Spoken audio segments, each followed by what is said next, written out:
So, third training na ng ating mga warrior. At ayan, nasa T-box na nga sila. At ang bitaw nila ngayon ay Galman. So, ayan.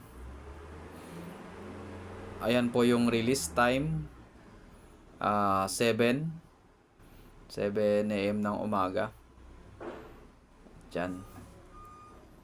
Sabay-sabay na po sila dyan binitawan. Laguna, Cavite. Ating mga warrior kasama na dyan sa marami.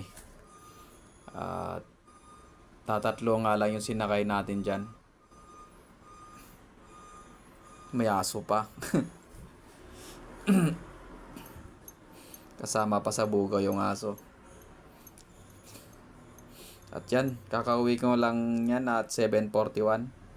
Kakauwi ko lang yan, inakyat ko dun sa taas. At pagbukas ko nga dyan, nabigla ako. At nandyan na nga si Dilaw.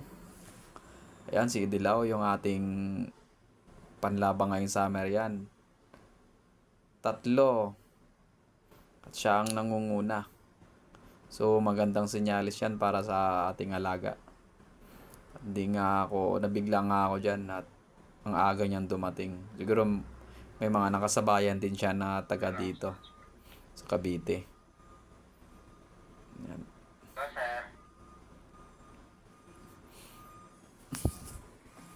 Nawakan ko nga. Gumaan nga siya dyan. Gumaan pero yung katawan niya hindi naman nagbago. Yung gaan niya lang talaga.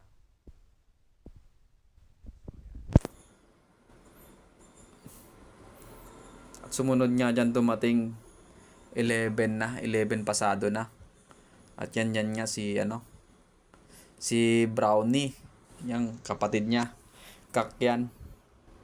Nestmate niya yan. At nagtaka nga ako dyan, nagputik. Malamang nag-araro pa yata yan. Putik, inamoy ko nga dyan, amoy fish pan yung niya, putik. Amoy fish pan, tapos yan siya. Siya laging nahuhuli. Hindi ko na pinakita si dyan, si Blue Bar. Gawa ng yung talaga yan, yung oras.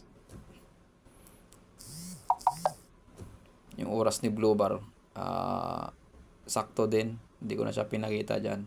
Gawa ng mainit na nga kanina. Night shift nga tayo. Tsaka masakit na sa mata yung init. So, yan nga. Pag-akyat ko nandyan yan, sakto pag-akyat ko mga 11. Katapos ko lang kumain. Tapos nakita ko siya sa loob. Ngal-ngal na. So, training pa lang naman, ma-improve pa yung speed niya.